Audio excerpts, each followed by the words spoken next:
السلام عليكم ورحمة الله وبركاته. الحمد لله الذي هدانا لهذا وما كنا لنهتدي لولا أن هدانا الله. اللهم فصل وسلم وكرم ومجد وشرف على سيدنا محمد مفتاح باب رحمة الله عدد ما في علم الله، صلاة وسلاما دائمين بدوام ملك الله، وعلى آله وصحبه ومن والاه. سبحانك لا علم لنا إلا ما علمتنا إنك أنت العليم الحكيم. رب اشرح لي صدري ويسر لي أمري واحلل عقدة من لساني يفقه قولي. اللهم إنا نعوذ بك من علم لا ينفع ومن قلب لا يخشع ومن نفس لا تشبع ومن عين لا تدمع ومن دعاء لا يستجاب لها. اللهم يا من مقاليد الأمور كلها بيده وإليه ترجع الأمور، يا فتاح يا عليم افتح علينا فتحا قريبا برحمتك يا أرحم الراحمين. Amma ba'd, alhamdulillah, bersyukur kepada Allah Subhanahu wa taala. Pada malam hari ini Allah Subhanahu wa taala kumpulkan kita sekalian di tempat yang insyaallah penuh keberkahan, di tempat yang insyaallah penuh dengan cahaya pengampunan Allah Subhanahu wa taala. Tidak lupa kita salawat dan salam kepada junjungan kita Nabi besar Muhammad sallallahu alaihi wasallam, kepada junjungan yang agung yang pada malam hari ini menjadi satu tajuk tentang perjalanan manusia yang mulia tersebut. Tajuk yang begitu mulia yaitu mengenang daripada bulan atau saat-saat di mana Rasulullah berhijrah, bertepatan dengan tahun yang baru saja kita masuki, walaupun sudah belasan, ya, 13 Muharram. Akan tetapi sebetulnya apabila kita mengenang bagaimana perjuangan hijrah, satu tahun pun kita mengenangnya, maka itu pantas dan sesuai untuk Nabi Muhammad SAW. Tidak hanya diingat pada satu momen, tapi diingat sepanjang hidup apa yang diperjuangkan oleh Nabi Muhammad SAW. Tidak hanya dikenang satu masa, akan tapi dikenang dari lahirnya seorang hamba sampai mengenangnya di hadapan Allah Subhanahu wa taala. Karena mengingatnya ibadah, karena mengenangnya ibadah, karena ikut berperasaan di dalamnya pun ibadah kepada Allah Subhanahu wa taala. Bahkan tidak ada hal yang boleh kita ingat selamanya apa yang terjadi di dunia ini terkecuali yang berta'alluq dan berhubungan kepada masa-masa hidup dan perjuangan Nabi Muhammad sallallahu alaihi wasallam. Kita lebih berhak untuk mengenang Nabi Muhammad dibandingkan mengenang apa yang terjadi dalam diri kita. Kita lebih sedih apa yang terjadi pada Nabi Muhammad dibandingkan dengan kesedihan diri kita. Kita lebih harus berbahagia apa yang berta'alluq dan berhubungan kepada Nabi Muhammad dibandingkan kebahagiaan yang kita miliki secara pribadi. Nah, ini yang harus kita pahami, bahwa tidak ada yang lebih pantas untuk dikenang, tidak ada yang lebih pantas untuk digembirakan, tidak ada yang lebih pantas untuk dihayati, terkecuali semuanya itu haruslah bergantung dan berhubungan dengan bagaimana kehidupan dan perjuangan Nabi Muhammad sallallahu alaihi wasallam.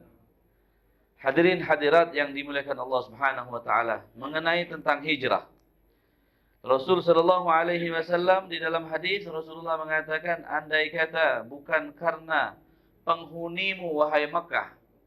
Rasulullah ketika hijrah baru pertama kali Rasulullah menginjakkan kaki di luar batasan Makkah, Rasulullah berbalik sambil mengatakan kepada Makkah, sambil mengatakan kepada kota Makkah karena sedihnya ingin meninggalkan Makkah, Rasulullah berbalik, Rasulullah mengatakan, ya Makkah, andai kata bukan penghunimu yang mengusirku dan memusuhiku dan ingin aku keluar darimu, maka wallahi demi Allah aku tidak akan pernah meninggalkanmu. Rasulullah meninggalkan Mekah bukan karena Rasulullah takut. Rasulullah meninggalkan Mekah bukan karena Rasulullah pengecut. Rasulullah meninggalkan Mekah bukan karena Rasulullah tidak mempunyai penolong di dalam Mekah. Rasulullah bersama Allah kapanpun Allah menjaganya. Rasulullah punya Allah kapanpun bisa membahagiakannya. Rasulullah punya Allah kapanpun bisa menjayakan apa yang diinginkan oleh Nabi Muhammad SAW. Akan tetapi perintah Allah dalam hijrah tersebut yang tadinya sedih menjadi senang Rasulullah. Yang tadinya berat menjadi ringan. Yang tadinya Rasulullah menangis menjadi tertawa karena di situ ada ridhonya Allah Subhanahu wa taala. Lihat di sini pengorbanan Nabi Muhammad SAW. Satu titik saja, satu poin saja. Kita lihat pengorbanan Nabi Muhammad SAW mencintai Mekah, lahir di Mekah, keluarganya semua di Mekah. Tapi semuanya itu Rasulullah korbankan, hapuskan karena satu perintah Allah, yaitu untuk pindah ke kota Madinah. Pengorbanan yang begitu hebat. Kenangan yang begitu indah di kota Makkah. Rasulullah korbankan untuk perintahnya Allah Subhanahu wa taala. Padahal 13 tahun Rasulullah ketika diberikan wahyu sebagai nabi, sebagai rasul, bertahan 13 tahun Rasulullah. Tidak ada yang membuat Rasul sallallahu alaihi wasallam ingin pindah. Perjuangan yang begitu gigih, 10 tahun Rasulullah dakwah secara diam-diam. Kemudian 3 tahun Rasulullah dakwah secara terang-terangan. 3 tahun lama terang-terangan. Apakah Rasulullah seorang yang penakut? Andai kata penakut, Rasulullah 1 minggu mungkin sudah pindah. Ini 3 tahun. Begitu hebatnya, gencarnya orang-orang kafir Quraisy menyakiti Nabi Muhammad SAW. Begitu hebatnya kesabaran Nabi Muhammad di kota Mekah melihat keluarganya disakiti. Tapi Rasulullah tidak pindah.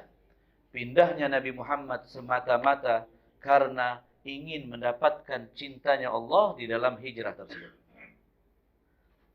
Jadi inti di dalam berhijrah adalah Rasulullah ingin mendapatkan ridha Allah Subhanahu wa taala. Bukan semata-mata ingin mencari pasukan agar kuat, tidak. Tapi Rasulullah hijrah ingin mendapatkan mahabbahnya Allah, cintanya Allah, ridhanya Allah. Buktinya ketika Rasulullah yang tadi kita dengarkan, ketika Rasulullah keluar baru sedikit dari kota Makkah, Rasulullah langsung berbalik badan, seraya sedih Rasulullah. Ya, sedih Rasulullah. Mengatakan, wahai Makkah, jikalau bukan mereka yang mengeluarkanku dari Makkah, maka aku tidak ingin pindah. Ya, ini ada tiang, bisa tak tiangnya digeser? Hah? Tiang ini digeser ya? Hah? Kalau mukjizat Nabi Muhammad bisa menggeser ini. Ya, Masya Allah. Nabi Muhammad dari kecil sebelum Nabi Muhammad diutus menjadi Rasul pun Rasulullah sudah bermain suatu yang gharib, suatu yang aneh, istimewa, khariqul adah. Ya, namanya irhasat yang dimiliki oleh Nabi Muhammad itu dari kecil. Dikala anak-anak kecil yang lain bermain memindahkan batu dari tempat yang lain ke tempat yang lain, Nabi Muhammad dalam riwayat pernah saya sampaikan, Rasulullah memindahkan bulan dari satu tempat ke tempat yang lain. Di mana Nabi Muhammad mengisyarahkan, menunjuk, memindahkan pada satu tempat, maka bulan tersebut berpindah. Main seperti anak-anak main memindahkan batu, Rasulullah memindahkan bulan. Hah? Subhanallah. Ya. Ini mudah, senang saja kalau Rasulullah mau pindahkan ini. Pindahkan semua, tak ada tiang, runtuh, mukjizat tak akan runtuh. Hah? Masya Allah, tabarakallah. Hadirin hadirat yang dimuliakan Allah, hijrah Rasul sallallahu alaihi wasallam. Ya. Sebelum kita lebih masuk mendalami daripada perjalanan Nabi Muhammad, hijrahnya Rasulullah pun menjadi pelajaran bagi setiap orang yang beriman pada Allah, beriman pada Nabi Muhammad SAW. Hijrah. Kenapa adanya hijrah? Untuk memberikan pelajaran bagi umatnya agar haruslah setiap orang yang mengikuti jejak Nabi Muhammad ada di dalam kehidupannya untuk berhijrah. Hijrah bukan selalu dari kota ke kota pindah, tidak. Hijrah bukan harus pindah rumah dari satu ke tempat rumah yang lain, tidak. Tapi hijrah adalah berpindah dari sesuatu yang baik ke tempat yang lebih baik. Atau lebih dalam lagi maknanya, pindah dari sesuatu yang buruk menjadi ke tempat yang lebih baik, yang baik. Berpindah dari maksiat ke ibadah pada Allah. Berpindah dari fasik ke taubat. Berpindah dari lalai menjadi mendapat hidayah. Berpindah yang tadinya lupa kepada kewajiban yang Allah berikan menjadi ingat kepada kewajiban yang Allah berikan. Nah, ini hijrah. Yang tadinya tidak pernah ingin mendalami, ingin mengenal Nabi Muhammad, menjadi seseorang yang haus akan ingin mengenal Nabi Muhammad SAW. Ini hijrah. Betapa meruginya seseorang di alam dunia ini tidak melewati yang namanya hijrah. Habib, andai kata saya sudah betul, saya sudah rajin ibadah, apakah harus juga melewati hijrah biar saya tidak rugi? Ya. Jangan pernah merasa diri kita sudah full di dalam ibadah. Jangan pernah merasa diri kita sudah maksimal di dalam ibadah. Anggap diri kita sangat minimal, sangat kurang di dalam ibadah. Hijrahlah dari kurang ibadah tersebut menjadi semakin rajin untuk menyempurnakan ibadahnya. Ya, yang tadinya sholat jamaahnya sudah dianggap baik, maghrib isya dia sudah sholat berjamaah, tambah subuh. Hijrah dari 2 waktu menjadi 3 waktu atau 4 waktu di dalam sholat berjamaah. Ini hijrah. Maka alangkah beruntungnya seseorang yang di dalam kehidupannya menjalankan apa yang dijalankan oleh Nabi Muhammad SAW, yaitu berhijrah dari baik menjadi sesuatu yang lebih baik. Menjadi orang yang taat ibadah, menjadi orang yang lebih taat ibadah. Ya, disebutkan apa namanya? Tuba liman kana yaumuhu ahsanu minal yaumul ladzi qablah. Alangkah beruntungnya seseorang yang berada di suatu hari yang mana hari tersebut lebih baik ibadahnya dibandingkan hari sebelumnya. Nah, ini makna daripada hijrah. Makna daripada untuk memperbaiki diri. Makna untuk meninggalkan sesuatu yang baik kepada lebih baik lagi. Ya, kepada lebih baik lagi. Kemarin di dalam majelis Habib sampaikan di dalam satu majelis ada salah satu guru ulama di Indonesia mengatakan hendaknya kita ini hadir kuliah, hadir suatu majelis ilmu atau majelis ta'lim itu andai kata tidak bisa setiap hari, usahakan setiap hari. Usahakan setiap hari ya, usahakan setiap hari. Bila perlu setiap hari itu banyak tempat. Ya. Andai kata waktu kosong, jangan pernah mencari waktu kosong, tapi jangan pernah menunggu waktu kosong, tapi carilah waktu kosong. Kalau kita menunggu waktu kosong, manusia ini sok sibuk. Ya, tidak sibuk pun dia katakan sibuk, tidak penat pun dia katakan penat. Untuk hal baik terkadang seperti itu. Dia cari uang dari pagi sampai petang, bisa dia jungkir balik, dia bisa.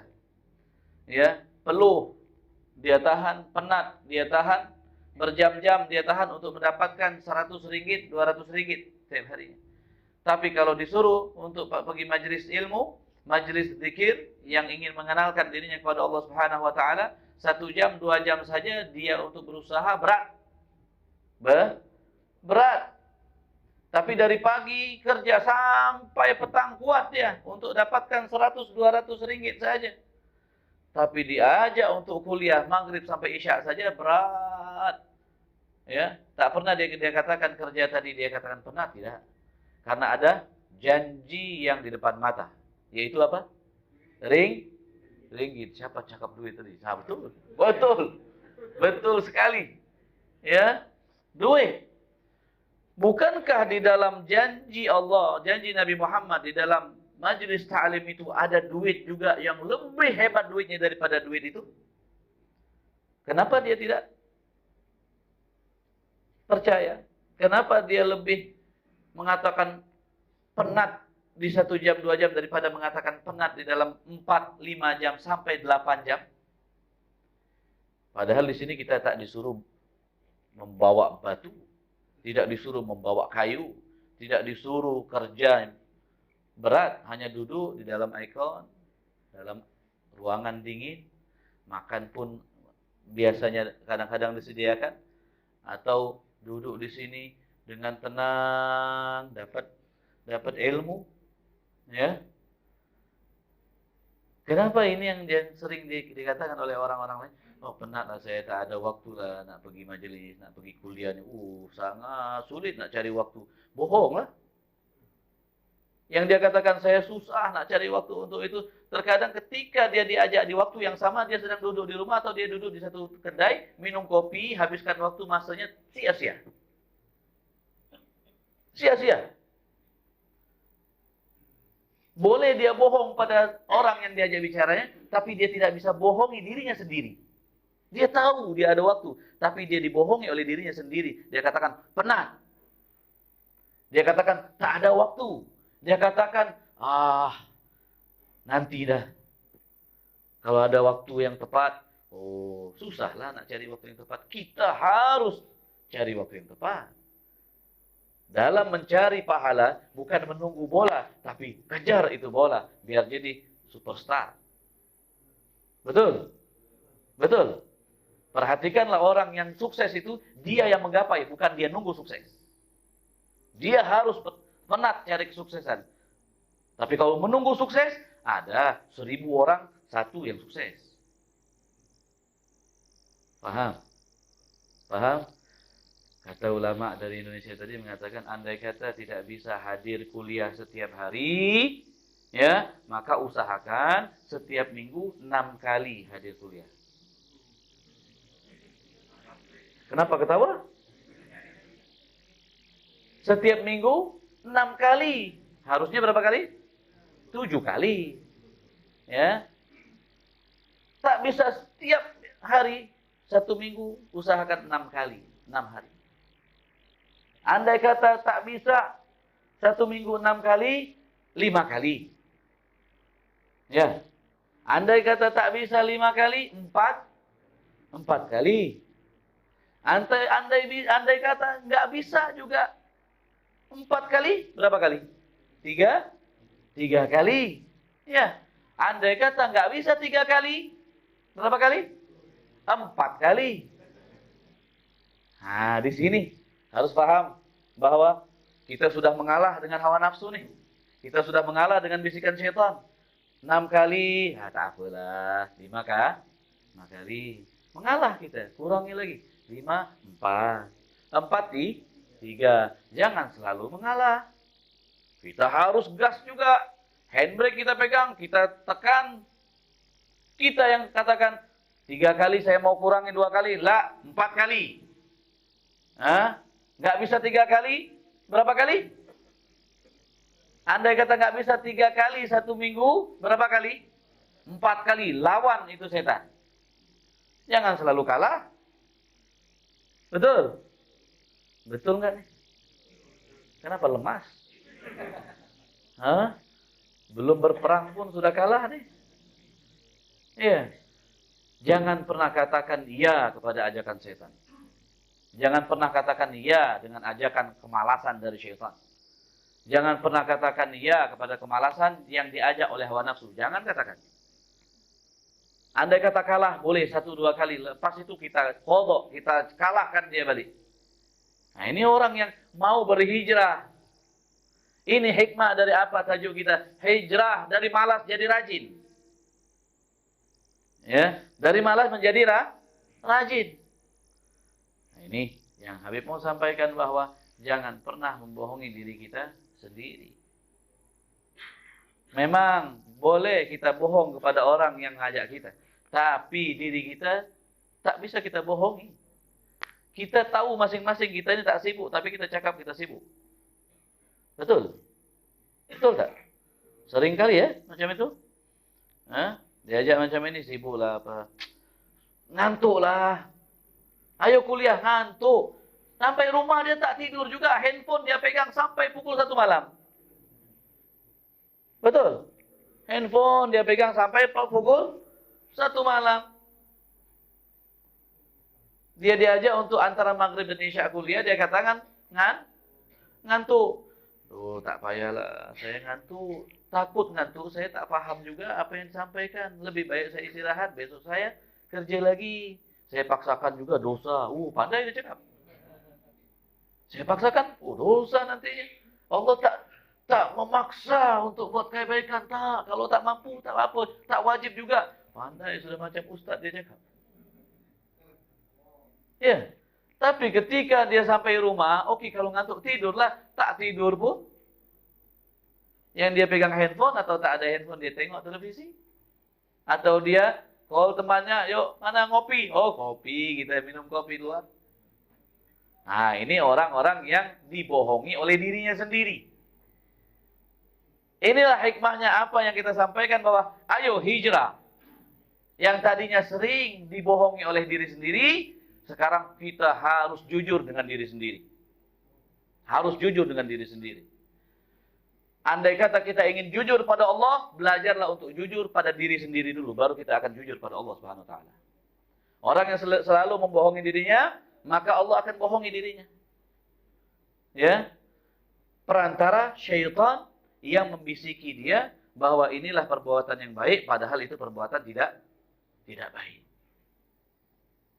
Ya.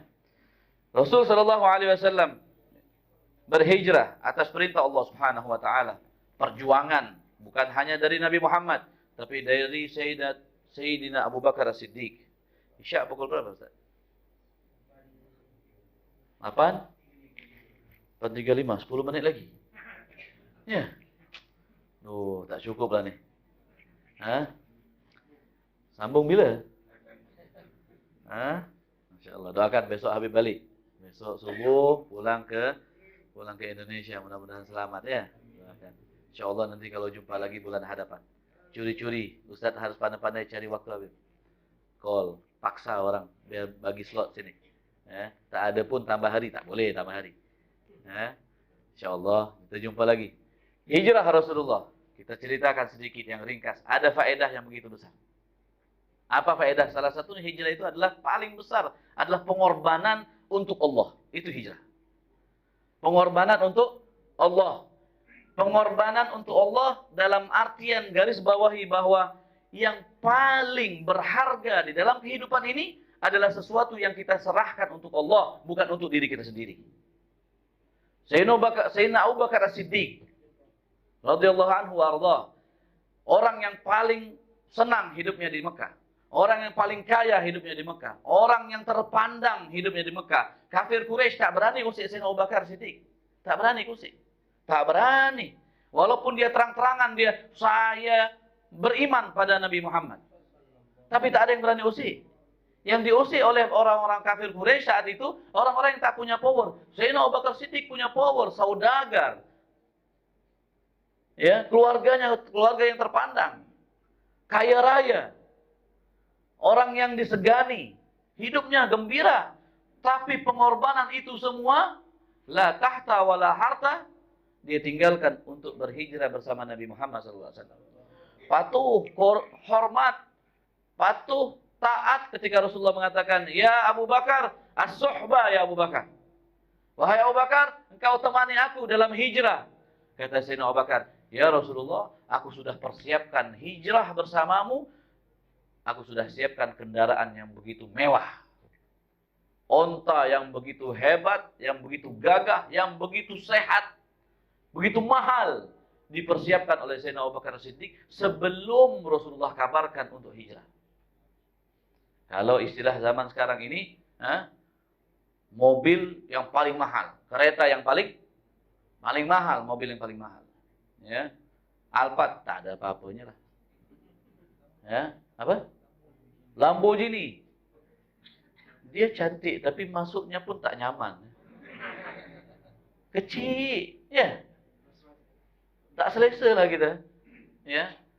Tapi kalau ada yang nak bagi kita terima lah. Oke, kereta yang paling mahal Lamborghini. Oh, itu macam onta yang dipersiapkan oleh Sayyidina Abu Bakar Siddiq radhiyallahu anhu wa arda. Pengorbanan, ditinggalkan keluarganya, ditinggalkan rumahnya, ditinggalkan usahanya, ditinggalkan semua, pengorbanan untuk ikut bersama Nabi Muhammad. Ya Rasulullah, aku sudah siapkan. Lihat di sini pengorbanan siapa? Sayyidina Abu Bakar Siddiq. Mempertaruhkan kehidupan nyamannya untuk ikut dengan Nabi Muhammad. Dia faham tidak ada yang lebih dia harus pilih untuk kebahagiaan dunia dan akhirat kecuali patuh dengan Nabi Muhammad. Kecuali dia ikut apa yang dikatakan oleh Nabi Muhammad. Andai kata dia ikuti hawa nafsunya untuk tetap di Mekah, kehidupan yang sudah dia dapatkan, kekayaan, kehormatan, saudagarnya di kota Mekah, dia tak mau hidup, dia tak mau tinggalkan, tapi dia lebih memilih patuh dengan Rasulullah karena dia faham pengorbanan inilah yang akan membuatnya al-baqi, dia akan kekal kehidupannya, kehidupan kebahagiaannya di dunia dan di akhirat. Kaya mana Fir'aun dengan Sayyidina Abu Bakar? Jauh, Fir'aun menguasai semuanya. Tapi karena dia tidak taat dengan Allah, kebahagiaannya hanya sesaat. Bahkan memiliki kedudukan yang puncak saat itu. Semua orang di pada masanya takluk dengan Fir'aun. Bahkan dia mengatakan, Ana rabbukumul a'la. Kebahagiaan yang puncak bagi orang yang lalai di dunia ini ketika dia sudah menguasai semuanya. Jangankan kedudukan. Dia mengatakan, saya Tuhan. Harta dia miliki semuanya. Tapi karena tidak ada kepatuhan dia kepada Allah, kebahagiaan yang sesaat saja, sebentar. Lepas itu Allah hinakan, tenggelamkan bersama pasukannya karena dia tidak taat kepada Allah SWT. Ya, karena dia tidak taat kepada Allah. Tapi Sayyidina Abu Bakar Siddiq, semua dia korbankan. Lihat di sini pengorbanan Sayyidina Abu Bakar Siddiq. Sampai sekarang Sayyidina Abu Bakar Siddiq dikenal, disebut, selalu menyebutnya pun adalah suatu ibadah kepada Allah Subhanahu wa taala. Sayyidina Abu Bakar Siddiq radhiyallahu anhu arda. Ya, menyebutnya menurunkan rahmat, menyebutnya menurunkan maghfirah dari Allah, menyebutnya melembutkan hati. Sayyidina Abu Bakar Siddiq radhiyallahu anhu arda, pengorbanan, lihat di sini. Kemudian ada pengorbanan juga ketika beliau mempertaruhkan nyawanya ikut bersama Nabi Muhammad dalam hijrah. Sayyidina Abu Bakar tidak mau Rasulullah itu disakiti. Di dalam perjalanan ketika hijrah, dia di depan Rasulullah berjalan. Kemudian tak lama dia pindah ke belakang Rasulullah. Kemudian dia pindah ke kanan Rasulullah. Kemudian dia pindah ke kiri Rasulullah SAW. Rasulullah pelik, lihat dia heran. Kenapa? Wahai Abu Bakar, pindah depan, belakang, kanan, kiri. Tak menentu arahmu ini. Ya Rasulullah, kegelisahan yang membuatku aku pindah. Aku ingat ada musuh di depan, aku pindah ke depan. Aku ingat musuh akan muncul dari belakang, aku pindah. Aku tidak rela ya Rasulullah, mereka menyakitimu walaupun satu tusukan duri. Ini pengorbanan namanya. Ya, yang hidupnya senang, ada kekayaan, ada bodyguard biasanya, ada pembantu yang dilayani, dia hilangkan itu semua untuk khidmah kepada Nabi Muhammad SAW. Ya. Hampir mati jikalau ketahuan di dalam gua. Di dalam gua Thur. Ya, kata Rasulullah, kata Sayyidina Abu Bakar menangis ketika melihat ada kaki-kakinya kayak orang-orang kafir yang mengikuti ingin membunuh mereka. Ya Rasulullah, kata, itu ada kaki mereka, sudah sampai. Sudah sampai di mana? Sudah sampai di gua tersebut. Kata Sayyidina Abu Bakar, ya Rasulullah, andai kata mereka orang-orang musyrik itu melihat ke bawah, maka mereka akan melihat kita ya Rasulullah. Ya, Rasulullah dengan tenangnya mengatakan pada Sayyidina Abu Bakar, wahai Abu Bakar, salis itsnain, Tsani dua orang di dalam kuburan, di dalam gua. Tidaklah berdua kita wahai Abu Bakar terkecuali yang ketiganya adalah Allah. Tidaklah kita berdua ya wahai Abu Bakar kecuali yang tiganya siapa? Allah. La tahzan innallaha ma'ana. Jangan sedih wahai Abu Bakar. Kenapa? Karena yang Allah bersama kita. La tahzan innallaha ma'ana. Jangan pernah sedih, jangan pernah takut selama kita berjuang untuk Allah. Karena apa? Karena Allah ada pada kita. Karena Allah selalu ridha dengan kita. Ini perjuangan Sayyidina Abu Bakar Siddiq. Bahkan dalam perjalanan Sayyidina Abu Bakar Siddiq pun untuk dirinya pun binasa dia tak pikirkan. Habis bekal di dalam perjalanan, hanya tinggal sedikit saja tegukan air, minum di perjalanan sedikit saja tinggal tersisa. Nah, sebentar habis minum dulu. Dari tadi cari cara macam mana alasan nak minum. Ada ceritanya minum. Ya, Sayyidina Abu Bakar Siddiq haus. Rasulullah pun haus saat itu. Hanya tersisa satu orang yang bisa minum. Rasulullah mengatakan, wahai Abu Bakar, apakah ada sisa minum untuk kita? Baru Sayyidina Abu Bakar ingin minum. Tapi apa yang dia katakan? Ya Rasulullah, ada minum. Aku sudah minum ya Rasulullah. Aku tidak perlu minum. Padahal dahaganya luar biasa. Sayyidina Abu Bakar Siddiq. Akhirnya diberikan air tersebut kepada Rasulullah. Ya Rasulullah, ini minum. Ketika Rasulullah duduk meminum air tersebut dihabiskan oleh Nabi Muhammad SAW. Tidak tersisa untuk Sayyidina Abu Bakar. Tapi Sayyidina Abu Bakar mengatakan apa? Menikmati, memandang Nabi Muhammad minum. Dia mengatakan, syariban Nabi sallallahu alaihi wasallam wartawaitu ana. Rasul sallallahu alaihi wasallam yang minum air, yang hilang dahaga adalah diriku, kata Sayyidina Abu Bakar. Hilang dahaga dengan memandang Nabi Muhammad sallallahu alaihi wasallam minum. Ini luar biasa. Ya, pengorbanan yang luar biasa yang diperjuangkan oleh Sayyidina Abu Bakar Siddiq radhiyallahu anhu. Manusia yang paling mulia setelah Rasul sallallahu alaihi wasallam. Ya. Manusia yang paling mulia. Ulama sejarah mengatakan bahwa Sayyidina Abu Bakar Siddiq karena pengorbanannya yang begitu mulia, Allah buktikan bahwa Sayyidina Abu Bakar Siddiq adalah manusia yang diciptakan oleh Allah dari tanah yang sama, yang sejenis dengan tanah yang diciptakan Allah untuk Nabi Muhammad SAW. Kata dalam hadis dalam asar disebutkan, seseorang itu diciptakan dari tanah yang diambil di dalam kuburan yang dia dikubur ketika dia meninggal. Kita ini diciptakan dari tanah di mana tanah tersebut diambil dari kuburan yang akan kita dikubur di dalamnya. Nah, sekarang kita belum tahu nih kita dari tanah mana.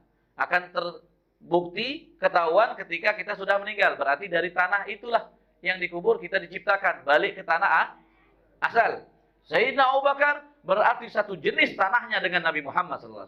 Karena berdampingan kuburannya dengan Sayyidina Muhammad. Berdampingan dengan Sayyidina Muhammad. Begitu juga Sayyidina Umar. Berdampingan kuburannya. Mereka diciptakan dari tanah yang sama. Kemuliaan yang Allah berikan. Karena apa? Karena pengorbanan mereka untuk Allah. Pengorbanan mereka untuk Nabi Muhammad SAW. Tinggal 2 menit. Pengorbanan Sayyidina Ali bin Abi Thalib di dalam hijrahnya Rasulullah. Bukan hanya kekayaan, bukan hanya kedudukan, akan tapi nyawa. Sayyidina Ali pertaruhkan untuk Rasulullah. Apakah Sayyidina Ali ikut ya Habib ketika hijrah? La. Tapi peran Sayyidina Ali untuk menyelamatkan perjalanan Nabi Muhammad begitu besar. Rasulullah panggil pada waktu malam Sayyidina Ali. Subuhnya Rasulullah mau hijrah, mau berjalan, Sayyidina Ali dipanggil. Wahai Ali, sini. Besok aku mau hijrah. Besok aku akan hijrah ke Yathrib dengan Abu Bakar dan satu dalal, satu orang yang akan menunjukkan jalan. Engkau tunggu di sini, aku amanahkan engkau menjaga keluarga di sini, aku amanahkan engkau menjaga sahabat-sahabat di sini, dan aku minta pada malam ini kamu tidur di tempat tidurku. Engkau wahai Sayyidina Ali tidur di tempat tidurku. Tutup badanmu semuanya dalam selimut. Ya, biar mereka menyangka bahwa akulah yang tidur di dalam selimut tersebut. Mereka akan mengintaiku pada malam ini. Kamu tidur di situ. Betul Sayyidina Ali tanpa mengatakan ya, tidak, atau tidak. Sayyidina Ali mengatakan ya Rasulullah. Ya Rasulullah. Mempertaruhkan nyawa.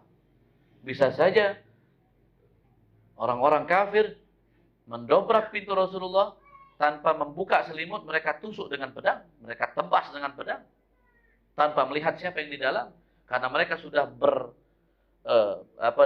bersatu saat itu, sudah kompak, sudah membuat perjanjian dengan setiap orang-orang yang ada di suku kafir Quraisy. Mereka berkumpul mengatakan siapa yang akan membunuh Muhammad.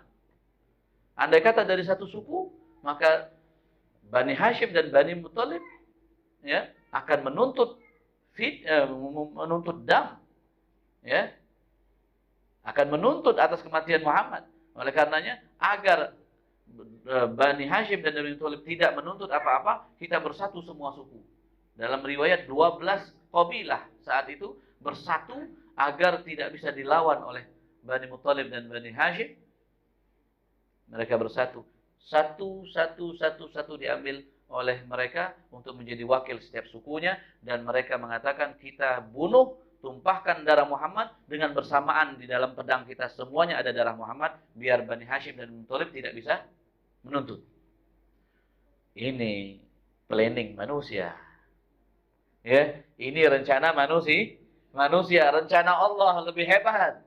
Ya, rencana Allah lebih hebat lagi. Mereka sudah merencanakan taktik yang begitu licik. Mereka melingkari rumah Nabi Muhammad, mengepung rumah Nabi Muhammad. Mereka dari pertengahan malam mereka sudah intip Nabi Muhammad tidur di atas kasurnya. Mereka intip, oh Muhammad masih tidur. Muhammad masih tidur. Rasulullah bisa saja saat itu Rasulullah jalan, tapi melihat mau menghinakan apa yang menjadi kelicikan mereka, menipu Allah dan menipu Nabi, membenci atau memerangi Allah dan memerangi Nabi, Allah mau memperlihatkan kehinaan mereka ketika menunggu Nabi Muhammad SAW. Sebelum fajar, setelah sholat fajar, mereka masih sebelum fajar mereka masih melihat Rasulullah masih di dalam. Oh tenang katanya, tenang, Muhammad masih tidur. Padahal siapa dalam selimut? Sayyidina Ali radhiyallahu anhu wa ardha karamallahu wajhah. Ya. Intip, oh masih tidur. Tenang, kita tak usah itu. Dia masih tidur. Kemungkinan katanya. Kemungkinan enggak jadi hijrah nih Muhammad nih. Kemungkinan enggak jadi pindah Muhammad nih. Dia masih tidur. Abu Bakar pun tak terlihat. Padahal di tempat itu Rasulullah sudah mempersiapkan perjalanan ya untuk mengambil daripada kendaraan di rumahnya Sayyidina Abu Bakar As-Siddiq radhiyallahu anhu wa arda. Ketika setelah sholat subuh, ya, kalau tidak salah di dalam riwayat setelah sholat subuh Rasulullah keluar dari rumahnya dengan tenang tanpa ada sedikit pun ketakutan. Bahkan Rasulullah mengatakan membaca ayat daripada surah Yasin, wa ja'alna min baini aydihim saddan wa min khalfihim saddan fa aghshaynahum fahum la yubsirun. Mereka enggak lihat. Mereka tidak melihat Rasulullah. Wa ja'alna baini aydihim saddan. Kata Rasulullah, kata Allah, kami jadikan antara penglihatan musuh-musuhnya Allah dengan Nabi Muhammad saddan, ada penghalang. Rasulullah berjalan di depan mereka, menghinakan mereka yang menunggu Rasulullah keluar itu. Rasulullah berjalan, tak lihat pun. Bahkan Rasulullah dengan tenangnya melihat mereka terlelap saat itu. Lama-lama mereka terlelap. Ketika mereka terlelap itu, sebelumnya Rasulullah ambil pasir, letakkan di kepala mereka satu-satu. Tertidur mereka. Yang membangunkan mereka siapa? Matahari terbit, bangun mereka. Oh, kita terlelap tidur, sama mereka. kompak, satu persatu mereka bangun, matahari yang bangunkan mereka. Mereka intip lagi, masih ada Muhammad. Tak payah tunggu lama lagi, kita masuk, kita bunuh Muhammad. Mereka masuk, ketika mereka mau bunuh, dia buka selimut, ternyata Sayyidina Ali. Mereka pun kena prank. Mereka pun kena. Wa makaru, wa makarullah, wallahu khairul makirin. Mau nipu Allah, Allah tipu mereka. Tipuan Allah lebih dahsyat daripada tipuan orang-orang manusia yang lemah. Ya. Nah ini perjuangan. Oh, Ali katanya, bukan Muhammad. Muhammad sudah jalan, ente kemana saja? Ente kemana saja, sudah jalan dari tadi, terlambat, dia mungkin sudah sampai Yatsrib kan. Ya. Nah, ini perjuangan Sayyidina Ali. Sayyidina Ali pun beraninya luar biasa. Tidak takut dia dibunuh, tidak apa. Dia sudah berkorban sudah untuk Nabi Muhammad sallallahu alaihi wasallam. Dia tidak pikirkan kebahagiaan dia di dunia ataupun di akhirat, terkecuali dia ingin bernaung di dalam kebahagiaan Nabi Muhammad sallallahu alaihi wasallam, ya. Nah, ini makna daripada hijrahnya Rasulullah. Rasulullah berhijrah di sana pun, ya. Tadi baru Habib dengar cerita di dalam satu kampung, ada kampung yang dihuni oleh perempuan yang mewakafkan tanah untuk Masjid Quba. Namanya Kulthum binti Hadam. Kulthum binti Hadam. Yang saat itu, ya, sekarang ini ada namanya Masjid Mudallah namanya. Masjid Mudallah. Mudallah itu artinya apa? Seperti payung. Nah, Mudallah itu dalam bahasa Arab artinya apa? Payung. Ada Masjid Mudallah di situ. Yang pernah sering umroh, mungkin sering dengar. Nah, tak pernah. Nah, ini di luar Madinah. Ya, di luar Madinah, di mana di kampung tersebut yang ada Masjid Mudallah. Itu Masjid Mudallah dinamakan dari zaman Nabi Muhammad SAW. Ceritanya apa? Ketika Rasul SAW mau sampai masuk ke kota Yatsrib atau ke kota Madinah, semua menunggu kedatangan Nabi Muhammad, betul? Menunggu kedatangan Nabi Muhammad. Nah, di kampung itu, ya, di kampung Masjid Mudallah itu, semua orang-orang Yatsrib yang beriman pada Nabi Muhammad SAW, yang siap menyambut Nabi Muhammad, yang siap membela Nabi Muhammad SAW, mereka mendengar hal itu, bahkan mereka tidak tahu mana Nabi Muhammad, wajahnya Nabi Muhammad mereka tidak tahu, tapi mereka beriman pada Nabi Muhammad SAW. Kalau zaman sekarang senang, kita kirim lewat WhatsApp saja, ini fotonya Nabi Muhammad, senang. Ya, tapi zaman dulu tidak tahu bagaimana wajah Nabi Muhammad. Mereka mengatakan, datang kepada kami dua pemuda yang wajahnya sama-sama bercahaya. Lewat di depan kampung kami yang wajahnya sama-sama bercahaya. Sampai-sampai kami ragu, mana Muhammad, mana Abu Bakar. Karena mereka tidak tahu. Akhirnya lihat kebijakan Sayyidina Abu Bakar Siddiq untuk mengenalkan bahwa inilah Nabi Muhammad.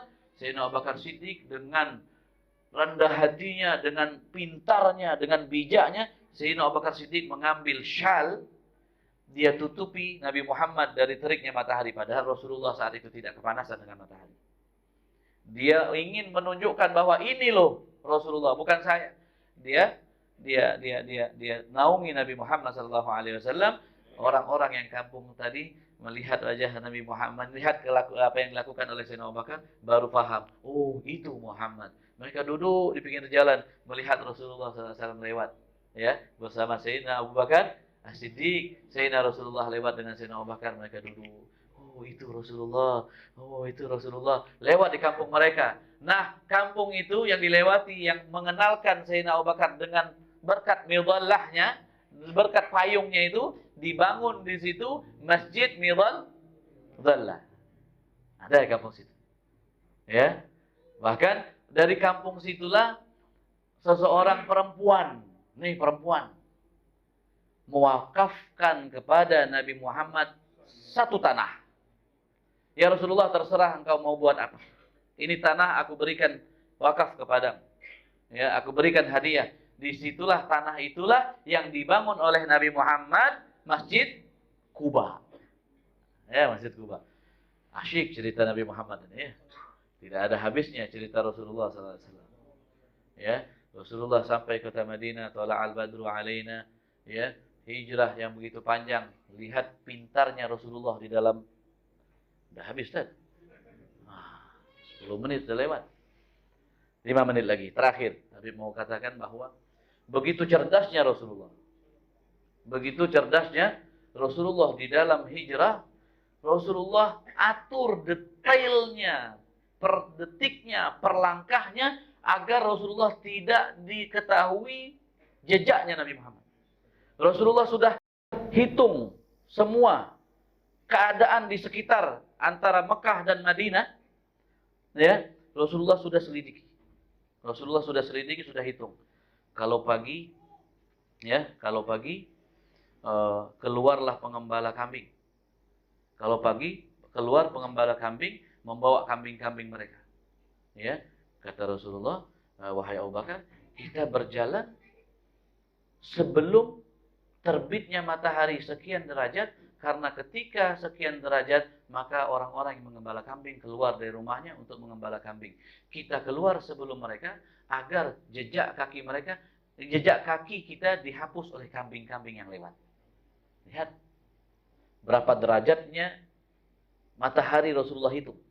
Kemudian wahai Abu Bakar, setelah kita melewati kampung tersebut yang sudah kita selesaikan, kata Rasulullah, kita sejenak diam di situ. Disitulah terjadinya Rasulullah minta air susu. Ya, Rasulullah berjumpa dengan orang, banyak cerita di situ. Ya, nanti kalau kita jumpa lagi kita cerita lagi. Ya, tapi ini saya mau sampaikan bahwa bagaimana pintarnya Nabi Muhammad SAW.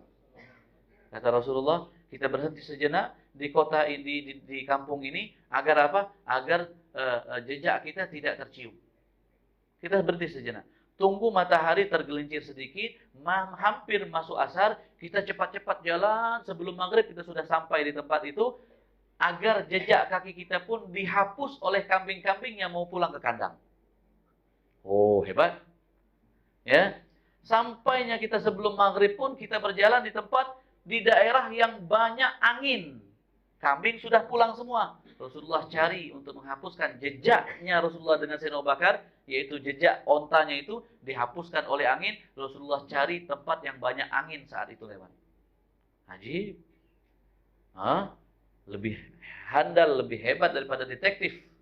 Ya, tidak ada jejak sedikit pun Rasul Sallallahu Alaihi Wasallam. Bahkan Rasul Sallallahu Alaihi Wasallam, orang-orang kafir Quraisy menghargai kepalanya Nabi Muhammad dengan 100 onta yang paling mahal. Ya, Rasulullah mau tertangkap, tidak bisa, Allah bersama Nabi Muhammad. Rasulullah ikut ke Sawahil, jalan pinggir pantai. Ada satu orang yang dengan kudanya mendengar dia dapat 100 onta, dia kejar Nabi Muhammad dengan ontanya. Di pinggir pantai dia lihat Rasulullah dengan Sayyidina Abu Bakar. Dia kejar. Semakin dia cepatkan kudanya, laju kudanya, semakin tergelosok kaki kuda tersebut masuk ke dalam lumpur. Rasulullah lihat, kata Rasulullah, Abu Bakar, tenang, tenang. Tenang, dia tidak akan sampai pada kita. Mukjizat Nabi Muhammad itu lumpur bisa dia sedot kaki kuda. Ya, dia keluarkan lagi kuda, dia berjalan lagi ketika Rasulullah inginkan dia masuk ke dalam lumpur, masuk setengah kaki kuda lagi. Akhirnya bukan dia yang mendatangi Nabi Muhammad, tapi Nabi Muhammad mendatangi dia, kata Rasulullah. Rasulullah mundur ke belakang. Wahai fulan, kamu kenapa? Kata Rasulullah. Padahal dia yang kejar Nabi Muhammad. Nabi Muhammad yang kejar dia sekarang. Ya, Nabi Muhammad yang kejar. Wahai fulan, kamu kenapa? Lupa Habib siapa namanya itu. Ya, dia mengatakan, saya ingin mendapatkan 100 onta. Karena kepalamu, wahai Muhammad, sayembarakan. Tahu sayembara? Dilelangkan dengan 100 onta yang paling mahal. Kata Rasulullah, maukah kamu beriman? Tidak berani cakap apa orang tersebut. Kalau tidak salah Suraqah namanya. Ya, Suraqah. Ya. Suraqah itu yang menjadi mendapatkan janji Nabi Muhammad. Kata Rasulullah, wahai Suraqah, kamu mau masuk Islam, tapi jangan sekarang kamu terang-terangan masuk Islam. Ya. Jangan terang-terangan kamu masuk Islam sekarang. Kamu masuk Islam lah sekarang. Dia pun masuk Islam dengan Nabi Muhammad. Tadinya mau bunuh Nabi Muhammad.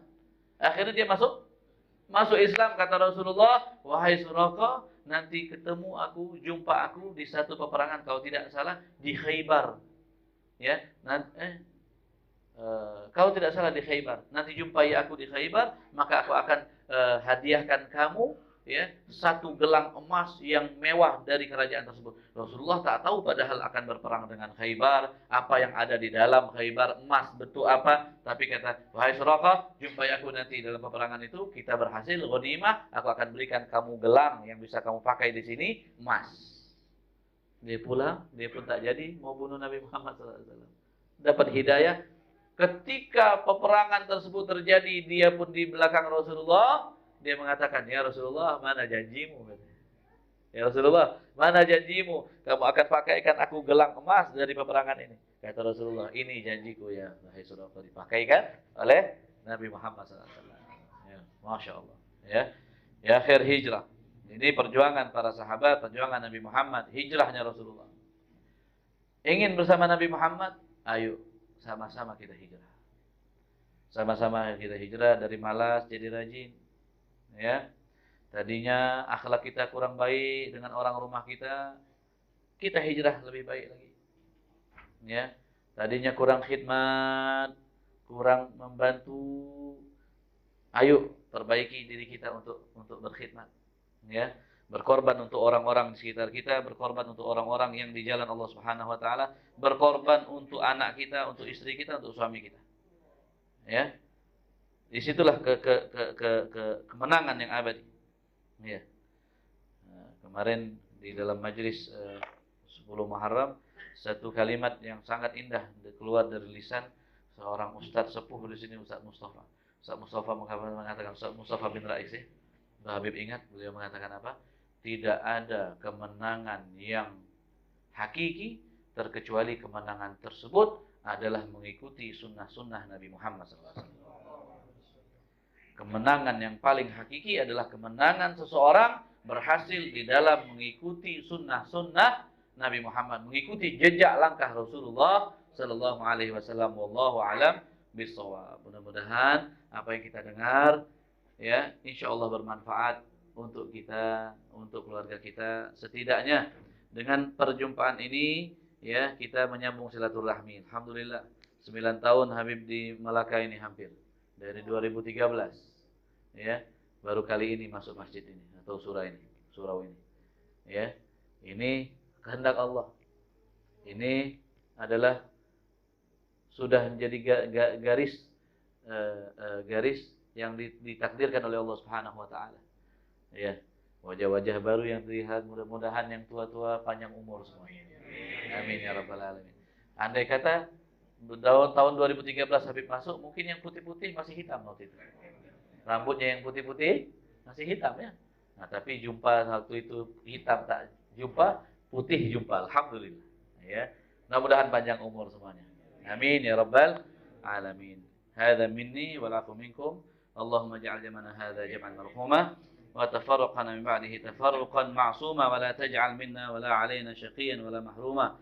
Allahumma hdina bihudak waj'alna mimman yusari'u fi ridak ولا تولي سواك ولا تجعلنا ممن خالف أمرك وعصاك وحسبنا الله ونعم الوكيل ولا حول ولا قوة إلا بالله العلي العظيم. اللهم إنا نعوذ بك من علم لا ينفع ومن قلب لا يخشع ومن نفس لا تشبع ومن عين لا تدمع ومن دعاء لا يستجاب لها. اللهم إنك تعلم ما نحن فيه وما نطلبه ونرتجيه من رحمتك في أمرنا كله فيسر لنا ما نحن فيه من سفرنا وما نطلبه من هوائجنا وقرب علينا المسافات وسلمنا من العلل والآفات ولا تجعل الدنيا أكبر همنا ولا مبلغ علمنا ولا تسلط علينا من لا يرحمنا برحمتك يا أرحم الراحمين. وصلى الله على سيدنا محمد وعلى آله وصحبه وسلم والحمد لله رب العالمين. السلام عليكم ورحمة الله وبركاته.